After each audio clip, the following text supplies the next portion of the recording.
Rodoanel, porque essa complicação aqui em São Paulo, que Deus nos livre dela, hein? Pelo amor de Deus. Imagina o cidadão já amanhecer 5h30 da manhã com um ponto importantíssimo para toda a cidade de São Paulo, totalmente obstruído. Ali na altura de Itapecerica, o Rodoanel teve com o trânsito interrompido por conta de uma carreta que ficou atravessada. O motorista lá, o que tudo indica, foi refém no primeiro momento, foi obrigado a colocar a carreta. Havia possibilidade de explosivos dentro da carreta, o que não se confirmou. Os policiais do GAT agiram, a polícia como um todo agiu depois de 3h30, tirou o motorista de dentro do caminhão e notaram ali, confirmaram que não se tratava de um explosivo. Agora imagine, 3h30 do trânsito travado no Rodoanel. Não dá para você esperar outra coisa, senão um verdadeiro caos. Quem é que está conosco aí, o Danilo Gobato? O Andrew Aquino, gerente de operações da SPMar, concessionária que administra. A gente vai entender primeiro o que aconteceu, né, essa situação toda, os reflexos, o congestionamento e a situação de momento agora. 1h mais 19 minutos. Uma ótima tarde para você, Andrew. Obrigado pela atenção aqui com a Rádio Bandeirantes. Oi, Andrew, bem-vindo aqui ao Bora Brasil. A situação agora, dá para dizer que está normal ou não, Andrew? Obrigado, uma boa tarde a todos. Sim, dá para se dizer, o tráfego está normal aqui no sistema do Rodoanel, no trecho sul e leste.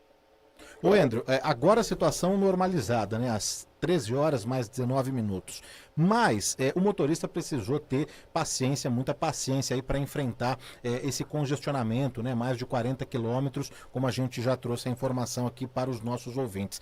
O Joel contou que conseguiu ali achar, por meio de aplicativos, alternativas, não é? Quais são? É claro que agora já passou, não é? Mas é importante a gente passar para o ouvinte alternativas ali quando uma rodovia importante como essa, um trecho importante aí do Rodoanel, fica congestionado e interditado.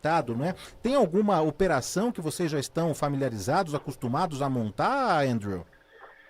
O Rodoanel é uma via muito importante, né, da região da Grande São Paulo. Então, o importante é esse trabalho inicial em conjunto com as demais concessionárias que são ligações aqui com o Rodoanel, né? Então, toda a equipe das concessionárias que administram Raposo Tavares, Castelo Branco, Anhanguera, Bandeirantes, Bittencourt, para que todos consigam informar os usuários aí de uma possível interdição no trecho do Rodoanel ou vice-versa. Né?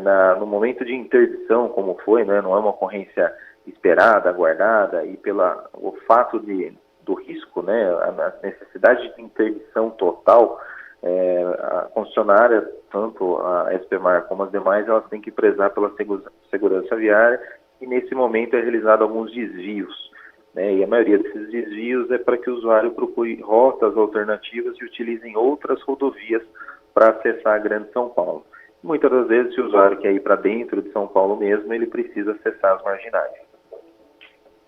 Mas mesmo um plano desse, ele não acaba respondendo à altura, porque nós temos uma malha viária como um todo, dentro e fora da cidade de São Paulo, extremamente sensível, né? São milhões e milhões de carros aí circulando e todos eles dependentes das vias em pleno funcionamento. Quando você trava um trecho do Rodoanel, como foi travado hoje, você tem que levar muita paciência dentro da bagagem. Eu te confesso que não consigo vislumbrar alguma alternativa para um problema tão grave como esse, sabe? Eu, quando tomei conhecimento hoje pela manhã desse problema, eu falei, meu Deus do céu, vamos esperar aí, vamos ver o que deve acontecer com a nossa cidade. Mesmo porque, Andrew, isso foge às possibilidades de vocês, pelo menos no primeiro momento, né? Porque é um assunto policial. Você tem uma carreta travada ali, cheia de, provavelmente, explosivos naquele primeiro momento. A polícia tem que obrigatoriamente travar tudo. Aí começa um verdadeiro turbilhão. Eu já emendo da seguinte forma aqui, Andrew. Hoje não dá para fazer muita coisa. Mas tem como a gente pensar em alguma possibilidade a médio prazo para, numa situação similar a essa, a gente ter condição de dar uma resposta um pouco mais rápida? Resposta no seguinte sentido, olha, uma via está totalmente obstruída, a outra ela está em funcionamento. Não tem como você jogar os carros de um sentido no outro sentido, no sentido contrário, porque tem o canteiro central ali com uma depressão. Dá para pensar em algum tipo de estrutura para você colocar ali ligando um sentido ao outro e liberar meio a meio do outro lado, pelo menos em um momento emergencial. Existe alguma possibilidade nesse sentido ou seria uma viagem aqui, Andrew? Não, não. Nós já temos essa operação, né? Inclusive, ela estava sendo montada, porém, como foi chegando as autoridades policiais, os órgãos competentes aí, especialistas no assunto de possível explosivo, foi realizado algumas determinações. Uma das determinações seria a interdição da via nos dois sentidos, né? Então, nesse momento, cai esse primeiro plano de emergência, que é tentar operar o rodoanel no sentido contrário ao que estava interditado. No trecho sul e leste, nós temos essa opção, em alguns pontos, de realizar essa travessia no sentido contrário da via, lógico, devidamente sinalizado, com apoio da autoridade policial, aqui no caso, policiamento rodoviário, enfim, para que a gente consiga dar fluidez no tráfego e o usuário não fique retido. Infelizmente, em virtude do tipo de ocorrência, da gravidade e das tratativas e orientações policiais, não foi possível estipular, operar essa condição de plano de emergência. Estamos conversando aqui na Rádio Bandeirantes com o Andrew Aquino, gerente de operações da SP-Mar, ainda falando sobre esse ocorrido no Rodoanel, né? A gente tem aqui uma cronologia para passar para o nosso ouvinte.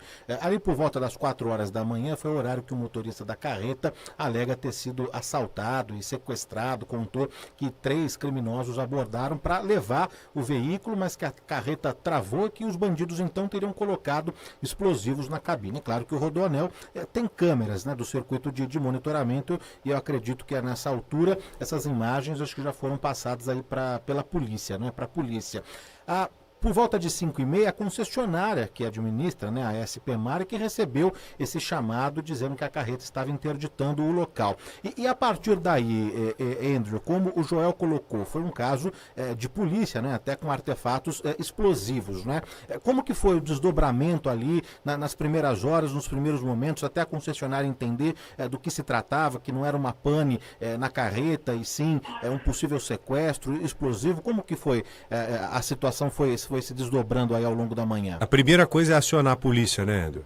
Exato. Inicialmente, o que cabe relatar, né? Nós recebemos uma informação via 0800 da concessionária, informando de um possível sinistro na altura do quilômetro 44 com a interdição da via. A partir desse momento, o nosso centro de controle operacional, ele envia as viaturas para atendimento dessa ocorrência, o atendimento inicial da ocorrência.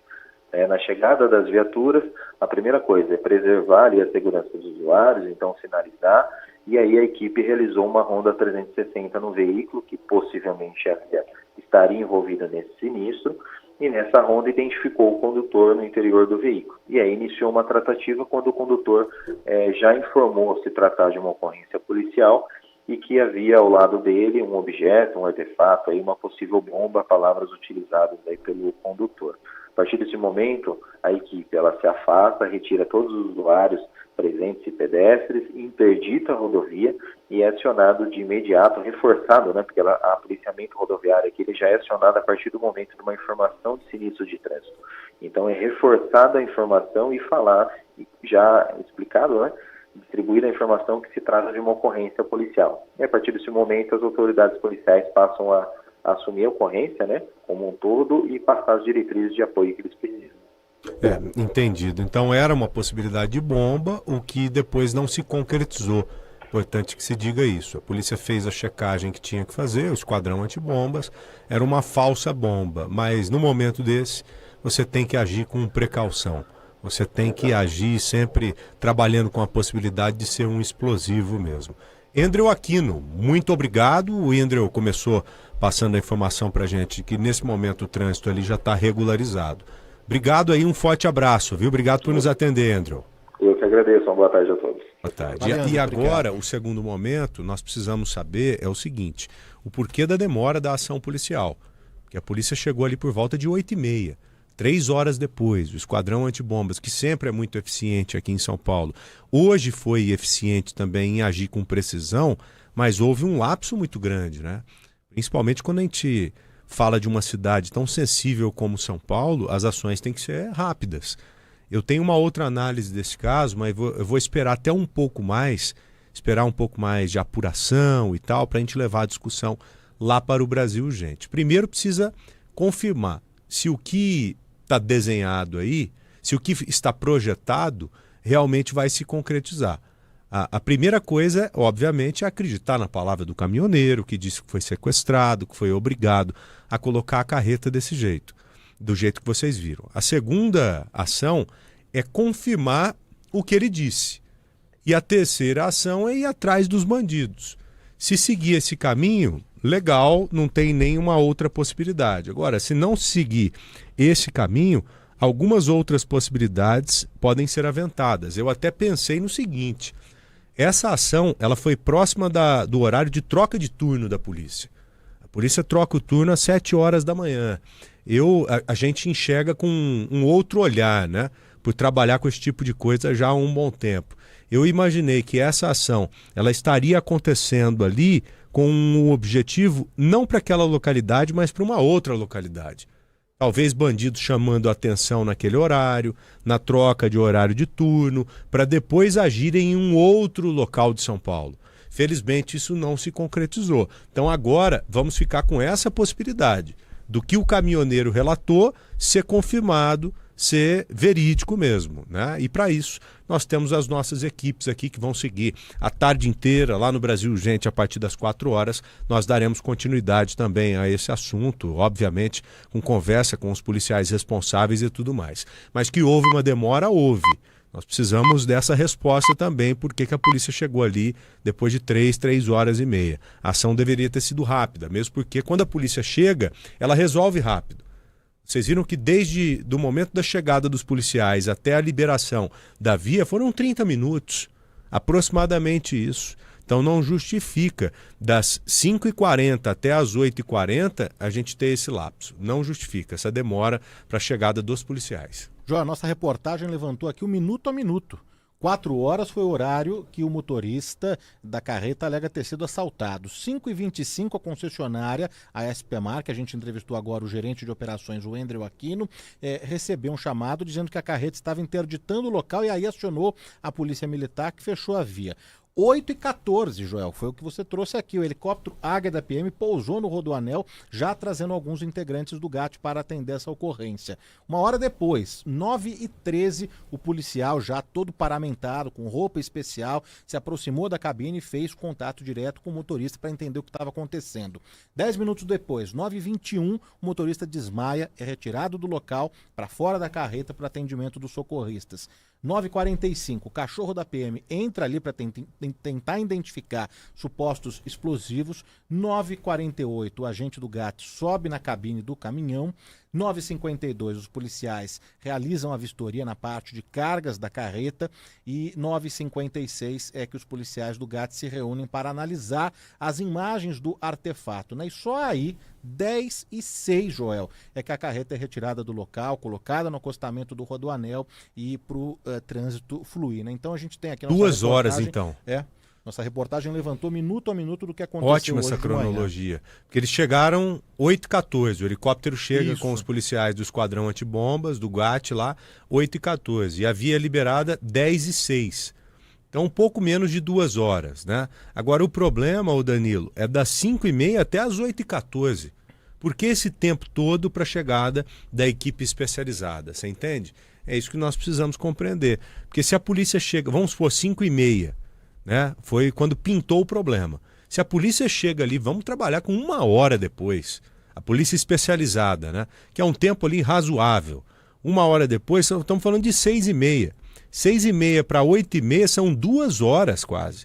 Ou seja, ao invés de você liberar a via às 10h06, você liberaria às 8 horas da manhã. Seria uma realidade completamente diferente da realidade que nós tivemos, né? Esse caos, ele aconteceria no primeiro momento, mas ele não se estenderia como se estendeu. Com certeza teremos também as imagens, né? Se é que tem aquelas imagens daquela câmera interna da cabine, né? Muitos caminhões são equipados, não é, Joel? Sim. Além das câmeras que monitoram ali o Rodoanel. Mas a gente vai acompanhar essa história aqui na Rádio Bandeirantes e o Joel também mais tarde, na tela da Band, no Brasil Urgente.